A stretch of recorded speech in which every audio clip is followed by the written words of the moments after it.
अभी हमारे साथ अशफाक करीम साहब हैं, जो कि इमाम शरिया का पार्ट एंड पार्शल हैं और सियासतदान भी हैं। आप लोगों के कल जाने से एक सियासी माहौल पैदा हुआ और ये माहौल में ये कहा जा रहा है, बल्कि ज़्यादातर जगहों पर ये कहा जा रहा है कि जिस तरह से इमाम शरिया ने दावत इफ्तार का बाइकाट किया, उस बाइकाट की खुन्नस निकालने के लिए वो एक तरह से वहाँ पर इस तरह ये पूरा जो है जेडीयू वाले ने इस पूरे मजमा को गैदर किया। इस बारे में आप क्या कहेंगे? देखिए, कभी भी इमारत शरिया, डायरेक्ट इमारत शरिया ने कभी पॉलिटिक्स नहीं किया, कभी सियासत में इमारत शरिया नहीं रही। लेकिन आज के दिन में ये दोनों भाई और इमारत शरिया सब लोग राजद की पॉलिटिक्स कर रहे हैं। इन लोगों का आना जाना बहुत तेज़ है और राजद की पॉलिटिक्स कर रहे हैं। तो राजद को मजबूत करने के लिए ये नीतीश जी पे कीचड़ उछाल रहे हैं, जबकि नीतीश कुमार जी का न कोई रोल है इसमें, न नीतीश जी से बात हुई है। सिर्फ उनको बदनाम करने के लिए कि मुसलमान बददन हो जाएं और राजद की तरफ राग़िब हो जाएं, ये हरकत उनकी है, यही हरकत वो कर रहे हैं। ये बिलावजह है, ये बिल्कुल सरासर झूठ है कि इसमें नीतीश कुमार जी के अवतार के ताल्लुक से ये हुआ है। ये बनावटी बात है। अपने उस ऐप को छुपा रहे हैं कि पूरा पैसा गतरबूद है, पैसा नहीं है, इधर से उधर हो रहा है। उसकी वजह से उस ऐप को छुपाने के लिए ये सब किया जा रहा है। लेकिन ये आहिस्ता आहिस्ता आवाम को मालूम हो जाएगी ये बात की सच्चाई क्या है। दूसरा पॉइंट है कि ज़कात का पैसा आता है, फितरे का पैसा आता है, अतिया आता है। और हज़रत मौलाना मोहम्मद वली रहमानी साहब रहमतुल्लाह के ज़माने में 3 करोड़ 4 करोड़ रुपया बैतुल-माल में होता था। दूसरा जो ट्रस्ट है, जिसे टेक्निकल इंस्टीट्यूट वगैरह चलता है, उसमें भी अच्छा खासा पैसा होता था। हज़रत आए थे यहाँ अमीर शरीयत साहब 15-20 रोज़ पहले, तारीख़ याद नहीं है, लेकिन हमारे पास आए तो हमने कहा कि एयर में ये बात आ रही है कि आपका बैतुल-माल खाली है। तो उन्होंने कहा उसकी वजह है कि बहुत एम्प्लॉयमेंट हो गया, बहुत मुलाजमत में पैसा चला गया, बहुत लोगों की बहाली हो गई ने। हमने कहा कि क्या आपको किसी शोबे ने ये लिखा था कि हमको कलर की ज़रूरत है या किसी पद पर ज़रूरत है? तो नहीं। हमने कहा कि आपने पोस्ट सेंक्शन कराया? नहीं। हमने कहा कि आपने एडवर्टीजमेंट किया? तो नहीं। हमने कहा तो सो मोटो आपने रख लिया? तो ज़रूरत थी तो मैंने रख लिया। तो हमारा शरिया किसको मुलाजमत दिया? बाहर से खबर आ रही है कि 200 लोगों की बहाली हुई, जो पूरे बिहार के और झारखंड वगैरह के खित्ते में लोग तैनात हैं। अब क्यों तैनात हैं ये हम नहीं जानते। तो ये सब तरह से तो हमारा शरिया खुर्द-बुर्द हो रहा है। न उनको रहना चाहिए अपने अमेरिकी सिटीजन्स के हिसाब से, न उनको ये खुद से अकेले ये पैसा खुर्द-बुर्द करने का अधिकार नहीं है उनको। ये भी कहा उन्होंने कि दूसरे ट्रस्ट से भी हम लोग डाइवर्ट कर लेते हैं। हम कह रहे हैं कि ले लेते हैं। हमने कहा ट्रस्ट, दोनों ट्रस्ट की मीटिंग की आपने? तो नहीं। हमने कहा था बस ट्रस्ट से पैसा, उसको कहा इस ट्रस्ट से उस ट्रस्ट से आपने कर लिया? तो जी, हम कहा गलत किया आपने, ये सब नहीं करना चाहिए था आपको। और मेन बात ये 2 है। तीसरी बात, कल जो हम लोग गए, तो हम लोग के जाने के बाद हम तो गए तो हमने देखा कि पुलिस है। ये बार-बार लोग पूछते हैं पुलिस कैसे आई? अरे भाई, जब किसी को मालूम हो जाएगा, सरकार इस बात पे हो सकता है, मुझे ये शक है, मैं नहीं जानता कि पुलिस क्यों थी। अगर सरकार को ये बात या एडमिनिस्ट्रेशन को ये बात या प्रशासन को ये बात अगर कन्फर्म हो जाए कि कोई है मामला, लोग जमा हो रहे हैं, उन लोगों ने, फ़हद रहमानी ने लोगों को बुला-बुला के जमा कर रखा था, तो ज़ाहिर है कि प्रशासन सोआ नहीं रहता है, कहीं न कहीं तो खबर हुई होगी। तो चूँकि वो ये पता थोड़ी था कि फैसल रहमानी साहब यहाँ नहीं हैं, तो चूँकि उनकी अमेरिका की शहरियत है, हो सकता है इसलिए प्रशासन ने पुलिस भेज दिया हो। मेबी कि कोई ऐसा कुछ ना हो जाए घटना, इतने लोग क्यों जमा हो रहे हैं।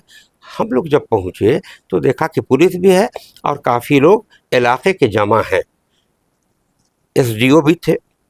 तो हम लोग एक रूम में बैठे, एसडीओ ने, हमने कहा कि भाई हम लोग ट्रस्टी आए हैं, कसीर तादाद में हैं, आप लोग हमको बैठने दीजिए। कितनी तादाद में थे आप लोग? तादाद बताइए आप। तादाद लगभग हम गिनती हम नहीं जानते, लेकिन कसीर तादाद में थे। अंदाज़ा लगभग हमको लगता है कि 17-18 के 15 से ज़्यादा थे और 17-18 से कम। कितने हैं ट्रस्ट? कुल हैं शायद 31 है, जिसमें कुछ लोग डेथ भी कर गए हैं। बहरहाल मतलब आधे से ज्यादा लोग थे हैं, कुल ट्रस्टीज में, आधे से ज्यादा लोग थे। बिल्कुल थे। तो और कोरम पर सारा काम चलता है, लेकिन वहाँ आधे से ज़्यादा थे। तो एक रूम एसडीओ के कहने पर, ट्रस्टीज के कहने पर एक रूम फहद रहमानी ने नहीं खोला, कहा मैं नहीं खोलूँगा, मैं नहीं खोलूँगा। ये हठधर्मी इमारत शरिया, मैंने कहा कि ये चीज़ आपकी वहाँ मुंगेर में चलेगा आपका, ये पब्लिक की चीज़ है, ये पब्लिक के चंदे से चलता है। आप इसको इस तरह से एक्ट कर रहे हैं कि जैसे आपका प्राइवेट लिमिटेड है, ये गलत है। एसडीओ भी कहते रह गए कि भाई रूम खोल दीजिए, लोग बैठ के अपना बात कर लेंगे। वो रूम क्या खोलता है, जहाँ हम लोग बैठे थे बीच में खड़ा होकर के लगता था कि जैसे कि हम लोग कोई बात नहीं कर सकें, ये हालात थी। अच्छा, आपने कहा कि पुलिस जो है खुद ब खुद आ गई होगी वहाँ पर, लेकिन पुलिस का कहना है कि शिबली अल कासमी साहब के नाम से लेटर मिला है एडमिनिस्ट्रेशन को, उसके बाद ये, तो क्या आप इससे इनकार कर? नहीं, मुझे ये पता नहीं है। अच्छा, कल आप लोग वहाँ से लौट आए, आपने कहा कि फ़हद रहमानी साहब ने आप लोगों को वहाँ बैठने भी नहीं दिया, आप लोग चले आए। तो चले आने का क्या मतलब हुआ? आप लोग कैसे ये सरेंडर सवाल कर है, गए या कोई नई रणनीति अपनाने जा रहे हैं? हम लोग फहद रहमानी की तरह शरीर नहीं हो सकते हैं। हम लोग शरीफ आदमी हैं, अपनी इज्जत बचा करके चले आए कि बाद में इस पर कुछ न कुछ लाएहमल तैयार होगा, इसलिए वहाँ से चले आए। क्या करते, मार करें, बदनामी होती। आपको याद है ना कि हज़रत मौलाना मोहम्मद वली रहमानी साहब रहमतुल्लाह अलैह चाहते थे एक ज़माने में हमारी शरीयत बनना। उस तरफ मौलाना हज़रत निज़ामुद्दीन साहब भी थे। तो जब उन्होंने देखा कि हंगामी हालत हो जाएगी तो खुद बैठ गए हज़रत। ये ऐसे, वो भी दिन था जो इनके वालिद बुजुर्गवार थे, ताकि कोई ऐसी हरकत ना हो। तो उनसे हम लोग सीखे हुए हैं, उनके साथ रहे हैं, वो मोहब्बत करते थे, बताते थे, तो हम लोग उनके रास्ते पर चलते हैं, इसलिए शराफत से चले आए। तो इसका मतलब है कि अभी अभी एक पार्ट था, अभी और भी कुछ आप लोगों की तरफ से कुछ रणनीति बनाई जानी बाकी है, इसका मतलब यही हुआ? भाई रणनीति तो पूरे आवाम को ये सोचना होगा कि हमारा ज़कात का पैसा, हमारा फितरे का पैसा कहाँ जा रहा है।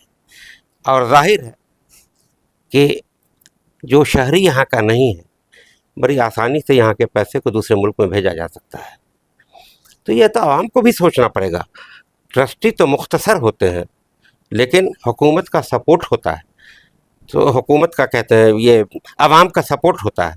तो आवाम का सपोर्ट रहेगा तो ये सब बचेगा। हमारा शरिया में जो पैसे आते हैं वो बचेगा। वो वाकई जिस नीयत से आता है, गरीबों के लिए, यतीमों के लिए, नादारों के लिए, बच्चियों की शादी के लिए, जो इस लायक नहीं है कि बच्चों की शादी कर सके, तो ये सब के तहत आती है। तो सवाल है कि वो तो सबको ध्यान देना पड़ेगा। हम ट्रस्टियों के लिए तो एक रूम तक नहीं खुला। ये हालात है हमारे शरिया, और ख़ास तौर पर एक आदमी का, फ़हद रहमानी का। अच्छा, ये क्या आपको नहीं लगता है कि इन सारे वाक़यात से जो जो कि 28 से 29 मार्च को हुआ, अ, वक्फ़ बिल से मुतल्लिक जो जेडीयू का स्टैंड है, उसमें कुछ और नेगेटिविटी आ गई हो कि इमारत शरिया जैसी तंजीम ही जो है बिखर रही है या उसमें फूट है? देखिए, सच्चाई परसिस्ट करती है, झूठ परसिस्ट नहीं करता। झूठ झूठ है, हवा की तरह उड़ जाता है। थोड़ा वक्त लगेगा, 2-4 दिन, आहिस्ता आहिस्ता आप जैसे लोग हकीकत पसंद, आप जैसे लोग ये आवाज़ बुलंद करेंगे लोगों के पास, तो सच्चाई पता चलेगी।